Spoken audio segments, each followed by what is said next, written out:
ओम नमो भगवते वासुदेवाय। सोमवती अमावस्या व्रत की कथा। श्री सूत जी बोले कि सरसैया पर पड़े हुए भीष्म पितामह जी के समीप जाकर के धर्मराज युधिष्ठिर प्रणाम करके हितकारी वचन बोले। युधिष्ठिर बोले कि भीमसेन के कोप से मुख्य मुख्य दुर्योधन इत्यादि कौरव सारे मारे गए हैं और अब सब राजाओं को युद्ध में अर्जुन ने मार डाला। दुर्योधन की बुरी सलाह से मेरे कुल का नाश हो गया। अब बालक, वृद्ध और दुखी मनुष्यों को छोड़ करके कोई राजा नहीं रह गया। भरत वंश के केवल हम 5 भाई ही शेष हैं। यद्यपि हमारा अब एक छत्र राज्य है, किंतु मुझे ये अच्छा नहीं लगता। अपना जीवन भी मुझे अच्छा नहीं लगता। भोग में कुछ प्रीति नहीं है। वंश का नाश देख करके मेरे हृदय में रात दिन संताप रहता है। उत्तरा के गर्भ का बालक भी अश्वत्थामा के अस्त्र से जल गया। अब इस कारण पिंड विच्छेद को देख करके मुझे दुगना दुख हो रहा है। हे पितामह, अब आप ही बतलाइए कि मैं क्या करूं और कहां जाऊं जिससे मुझे शीघ्र ही चिरंजीवी संतति प्राप्त हो। भीष्म जी बोले, हे राजन सुनो, मैं तुम्हें व्रतों में एक उत्तम व्रत बतलाता हूँ जिसके करने मात्र से चिरंजीवी संतान की प्राप्ति होगी। हे युधिष्ठिर, जब सोमवती अमावस्या हो उस दिन पीपल के नीचे जाकर के जनार्दन का पूजन करे और उस वृक्ष की 108 प्रदक्षिणा करे और उतने ही रतन, धातु और फल ले ले करके अर्थात 108 रतन, सोना चांदी के आभूषण या बर्तन, फल और लड्डू, पेड़े इत्यादि मिठाई ले और प्रत्येक प्रदक्षिणा में 108 में से एक एक वस्तु लेकर के प्रदक्षिणा पूरी करे और उसको फिर अलग रखते जाएं। इस प्रकार 108 प्रदक्षिणा में अपनी शक्ति के अनुसार वस्तुएं दे करके प्राप्त समाप्त करे। हे राजन, ये व्रत राज सोमवती अमावस्या का व्रत विष्णु भगवान को प्रीतिकर होने से शुभ फल देने वाला है। हे राजा, तुम उत्तरा से इस व्रत को कराओ, उसका गर्भ जीवित हो जाएगा और तीनों लोकों में विख्यात गुणवान पुत्र होगा। पितामह के वचन सुनकर के युधिष्ठिर पुनः बोले कि उस व्रत राज को विस्तार के साथ कहिए। इस व्रत को मृत्यु लोक में पहले किसने प्रकाशित किया और फिर इसको किसने किया। भीष्म जी बोले कि सर्वविख्यात कांची नाम का महापुरी नगरी है, जो चांदी के पर्वत जैसे ऊंचे ऊंचे बड़े बड़े विशाल महलों से सुशोभित है और नगरी के नर नारी भी सुंदर वेश में सुशोभित हैं तथा ब्राह्मण, क्षत्रिय, वैश्य और शूद्र सभी अपने अपने कर्मों में लगे रहते हैं। वह नगरी रूप और चातुर्य में प्रवीण वैश्याओं से सुशोभित है, जैसी कि कुबेर की अलकापुरी या इंद्र की अमरावती है, वैसी ही वह महानगरी है। वहाँ का बड़ा पराक्रमी रतनसेन नामक एक राजा था। उसके राज्य में देवस्वामी नामक एक ब्राह्मण निवास करता था। उसकी रूप लावण्यवती धनवती नाम की स्त्री थी। उस लक्ष्मी स्वरूपा स्त्री का जैसा नाम था वैसा ही उसमें गुण भी था तथा उसके 7 गुणवान पुत्र थे। हे राजन, उसके गुणवती नाम की एक सुंदर कन्या भी थी। वे 7 पुत्र अपनी अपनी स्त्रियों के साथ सुखपूर्वक विहार करते थे, किंतु कन्या भी अपने तुल्यापति की चाहना कर रही थी। इसी बीच में कोई ब्राह्मण भिक्षा के लिए आया। वह ब्राह्मण अपने तेज से अग्नि के समान प्रदीप्तमान था। उसके द्वार पर आकर के आशीर्वाद दिया। देवस्वामी की 7 पुत्र वधुआं शीघ्र ही उठ खड़ी हुई और प्रत्येक ने अलग अलग उस ब्राह्मण को भिक्षा दी। उसने उन सब को सौभाग्य संपत्ति के साथ अचल सुहाग का आशीर्वाद दिया। पीछे माता ने गुणवती को भी भिक्षा देने के लिए भेजा। उस कन्या ने भी ब्राह्मण के चरणों का अभिवादन करके भिक्षा दी। इस पर उस ब्राह्मण ने उसे आशीर्वाद दिया कि हे सुबे, तुम धर्मवती हो। इस आशीर्वाद को सुनकर के गुणवती घर के अंदर चली गई और उसे ब्राह्मण ने जो आशीर्वाद दिया था उसे अपनी माता को सुनाया। उस आशीर्वाद को सुनकर के माता धर्मवती पुत्री का हाथ पकड़ करके द्वार पर आई और उस ब्राह्मण को पुत्री से पुनः प्रणाम करवाया, किंतु ब्राह्मण ने फिर वही आशीर्वाद देकर के उसे संतोष प्रदान किया। आशीर्वाद सुनकर के धनवती फिर चिंतित होकर के बोली, हे भगवान, आप प्रसन्न होकर के मेरी बात सुनिए।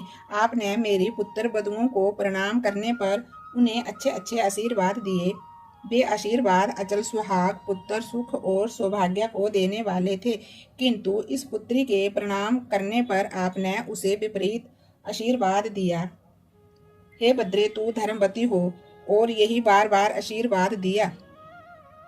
हे ब्राह्मण जी, इस आशीर्वाद के प्रयोग करने का कारण कहिए। ब्राह्मण बोला, हे धनवती, तू धन्य है, तेरा उत्तम चरित्र भूमंडल में प्रसिद्ध है। मैंने तेरी पुत्री को यथा योग्य ही आशीर्वाद दिया है। ये विवाह के समय सप्तपदी के बीच में ही विधवा हो जाएगी, इसलिए हे सुबह इसे धर्म आचरण ही करना चाहिए। इसी कारण मैंने इसे ये आशीर्वाद दिया कि हे सुबह तू धर्मवती हो। ये सुनकर के धनवती चिंता से व्याकुल हो उठी और बारंबार प्रणाम कर दीन वचनों से बोली, हे ब्राह्मण जी, यदि आप इसका कोई उपाय जानते हैं तो दया करके शीघ्र ही कहिए। ब्राह्मण बोला कि हे सुंदरी, यदि तेरे घर सोमा आ जाएगी तो उसके पूजन मात्र से ही इसका वैधव्य मिट जाएगा।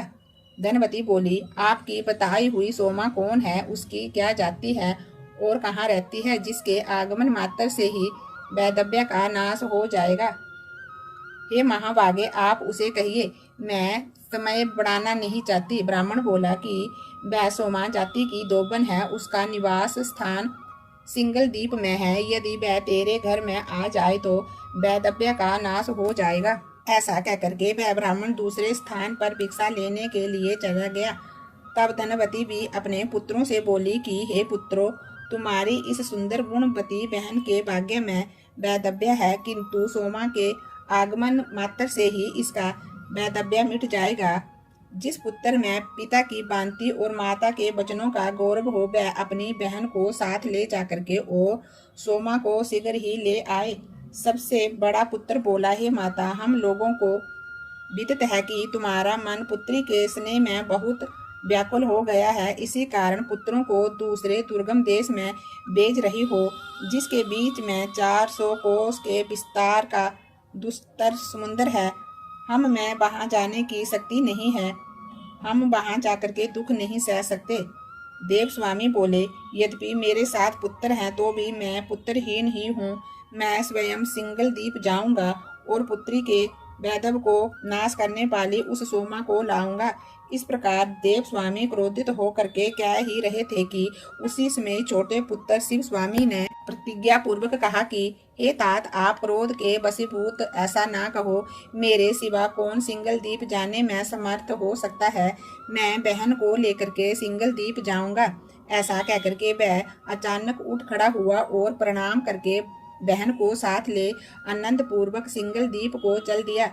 वह ब्राह्मण पुत्र कुछ ही दिनों में चल करके समुद्र के किनारे पहुंच गया और वहां समुद्र पार करने का यत्न करने लगा। उसने वहां एक अत्यंत विशाल वट वृक्ष देखा, जिसके कोटर में गिद्धराज के बच्चे सुख पूर्वक बैठे हुए थे। उस वृक्ष के नीचे बैठकर उन दोनों भाई बहन ने वह दिन बिताया। शाम के समय गिद्ध बच्चों के लिए भोजन लेकर के आया और उन्हें पकड़कर भोजन कराने लगा, किंतु उनके बच्चों ने गिद्ध से भोजन लेकर के उसे नीचे गिरा दिया। तब चिंता से व्याकुल मन वाले गिद्ध ने उन बच्चों से पूछने लगा कि हे पुत्रों, तुम भूखे होकर के भी भोजन क्यों नहीं कर रहे हो? मैं तुम्हारे योग्य ये कोमल मांस लाया हूँ। बालक बोले कि हे तात, इस वृक्ष के नीचे 2 मनुष्य बैठे हुए हैं, उनके स्वीकार किए बिना हम कैसे भोजन कर लें? ऐसा सुनकर के वह गिद्ध दयावान हो करके उनके समीप आकर के ये वचन बोला कि हे द्विज, आप दोनों का जो भी कार्य हो सो मुझसे प्रकट करो। हे विप्रवर, मैं उसे सब प्रकार से पूरा करूंगा, किंतु आप लोग भोजन कर ले। ब्राह्मण बोला कि हम सिंगल द्वीप जाने के लिए समुद्र पार करना चाहते हैं। हमें अपनी बहन का वैधव्य नाश कराने के लिए सोमा को लाने की मेरी इच्छा है। गिद्ध बोला कि मैं प्रातः काल ही तुम्हें समुद्र पार उतार दूंगा और सिंगल द्वीप में सोमा का घर भी दिखला दूंगा। इसके पश्चात रात्रि व्यतीत होने पर सूर्य देव के उदय होते ही गिद्धराज ने उन दोनों भाई बहन को समुद्र पार उतार दिया। वे सिंगल द्वीप में आकर के सोमा के घर के समीप ही ठहर गए। इसके पश्चात वे दोनों प्रातः काल के समय सोमा के घर के चौक को साफ कर उसे प्रतिदिन लीप करके सुंदर बना देते। इस प्रकार ये करते करते वहां उन्हें पूरा 1 वर्ष व्यतीत हो गया। इस प्रकार की स्वच्छता देख करके सोमा ने विस्मित होकर के अपने पुत्र और बहुओं से पूछा कि यहाँ ये कौन झाड़ू लगा करके कौन लीप देता है, मुझसे कहो। उन सभी ने एक ही साथ कहा कि ये हमारा काम नहीं है। इसके पश्चात एक दिन वह धोबिन रात्रि को छिप करके बैठ गई। उसने देखा कि ब्राह्मण की कन्या घर के आंगन में झाड़ू लगा रही है और पवित्र व्रती भाई उस आंगन को लीप रहा है। सोमा ने उन दोनों के पास जाकर के पूछा कि तुम दोनों कौन हो, मुझसे कहो। उन्होंने सोमा से कहा कि हम ब्राह्मण की संतान हैं। सोमा बोली कि घर में ब्राह्मण बुहारी लगाते हैं, इससे तो मैं जल गई, नष्ट हो गई। इसमें कोई संदेह नहीं कि इस पाप से मेरी ना जाने कौन कौन सी दुर्दशाएं होंगी।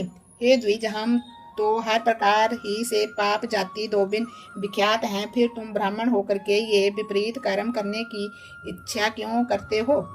शिव स्वामी ने कहा कि ये जो मेरी गुणवती नाम की देवी सब रूप बहन है, सो उसका विवाह के समय सप्तपदी के बीच में वैदव्य योग पड़ा है और तुम्हारे समीप रहने मात्र से वैदव्य योग का नाश हो सकता है। इसी कारण से मैं बहन सहित ये दास कर्म करता हूँ। सोमा ने कहा, अब आगे ऐसा ना करना, मैं तुम्हारी आज्ञा से ही चली चलूंगी। ऐसा क्या? सोमा घर में आकर के बहुओं से कहने लगी कि मैं इनके साथ जाती हूँ। यदि कभी मेरे राज्य में मेरा कोई व्यक्ति मर जाए तो जब तक मैं लौट कर ना आ जाऊं तब तक उसके सब को वैसे ही रहने दे करके उसकी रक्षा करते रहना। किसी के कहने से भी किसी को कभी जलाने ना देना। ये आज्ञा पुत्र वधुओं को स्वीकार कर लेने पर सोमा ने उनके साथ जाने को तैयार हो गई और सोमा महासमुद्र के किनारे आई और क्षण मात्र में उन दोनों भाई बहन को पार उतार दिया तथा स्वयं भी आकाश मार्ग से उस महासमुद्र के पार हो गई। उसके प्रभाव से निमेष मात्र में ही सब कांचीपुर आ गए। सोमा को देखकर धनवती ने प्रसन्न होकर के उसकी पूजा की। फिर इसी बीच में शिव स्वामी देश देशांतर से अपनी बहन के सदृश्यवर लाने के लिए उज्जैनी पहुंचा और वहां से पंडित देव शर्मा के पुत्र रुद्र शर्मा ब्राह्मण को वर के रूप में ले आया, जो कि उनकी बहन के समान गुणवान था। उसके बाद उस धोबिन सोमा ने उनका विवाह करा दिया। देव स्वामी ने शुभ नक्षत्र में अपनी कन्या गुणवती को गुणी रुद्र शर्मा के लिए दे दिया। फिर विवाहिक मंत्रों से हवन करवा दिया। इसके बाद सप्तपदी के बीच में रुद्र शर्मा मर गया। उसे मृतक देखकर सब वादव रोने लगे, किंतु सोमा शांत रही। सोमा ने वहां सब लोगों को बहुत अधिक रोते पीड़ते देख करके गुणवती को शीघ्र ही व्रतराज के प्रभाव से होने वाला मृत्यु विनाशक पुण्य विधि पूर्वक संकल्प करके दे दिया।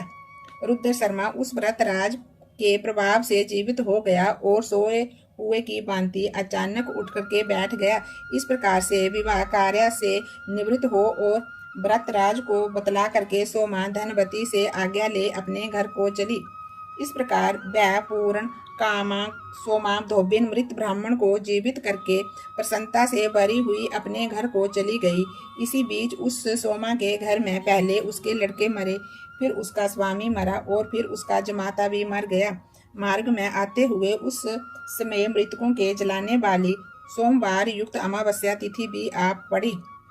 उस दिन सोमा ने जल के समीप ही एक बूढ़ी स्त्री को देखा, जो कि रुई के बोझ से दबी हुई अत्यंत रो रही थी।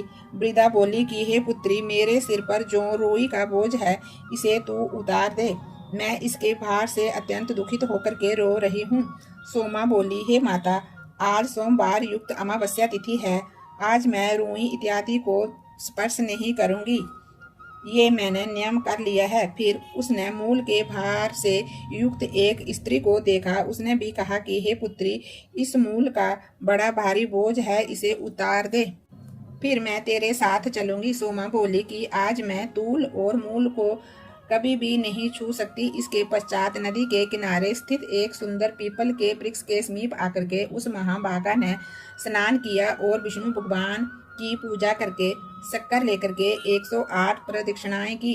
भीष्म जी बोले कि जब उसने हाथ में शक्कर लेकर के 108 प्रदक्षिणाएं पूरी की, तभी उसके जमाता, पति और पुत्र सभी जीवित हो गए और वह नगर लक्ष्मी से व्याप्त हो गया। विशेषकर उसका घर धन धान्य से अधिक परिपूर्ण हुआ। अब वह महाभागा सोमा अपने घर आई। उसने अपने पति, पुत्र और जमाता को जीवित देखा। वह ये सब कुछ जानती ही थी। उन सबको पाकर के वह कृत संकल्प हो गई। सभी बहुएं उस तपस्विनी को प्रणाम करके पूछने लगी। बहुएं बोली, हे देवी, तुम्हारे पति, जमाता और पुत्र इत्यादि बांधव जो मर गए थे वे कैसे जीवित हो गए और रूई मूल को स्पर्श नहीं किया और कैसे वह मृत्यु को प्राप्त हुए थे, ये सब हमसे कहो। सोमा बोली, मैंने गुणवती को व्रतराज का पुण्य दे दिया था। उसी के फल से पति व माता और पुत्र मृतक हुए थे। हे बंधुओं, मैंने ना तूल ही छुआ ना मूल को ही स्पर्श किया और पीपल के नीचे विष्णु भगवान की पूजा करके 108 प्रदक्षिणा की। वहां मैंने शक्कर हाथ में लेकर के 108 प्रदक्षिणाएं की। उसी के प्रभाव से पति, माता और पुत्र जीवित हो गए। तुम सब भी आज इस व्रतराज को विधि पूर्वक करो। इससे कभी वैधव्य न होगा बल्कि सदैव सौभाग्य ही रहेगा। ये कह करके सोमा ने व्रतराज को अपने बंधुओं से करवाया। इस प्रकार पुत्रों के सहित उसने बहुत से भोगों को भोगा और सब परिवार के सहित वह विष्णु लोक को चले गए। भीष्म जी बोले, हे पार्थ, मैंने ये व्रत तुझको विस्तार के साथ सुना दिया। युधिष्ठिर बोले, व्रतराज का महत्व और विधि क्या है? हे पितामह जी, इस व्रत को स्त्री या पुरुष किसे करना चाहिए, ये भी विस्तार से कहिए। भीष्म जी बोले, हे पार्थ, यदि सोमवार युक्त अमावस्या हो तो पुण्य काल देवताओं को भी दुर्लभ है।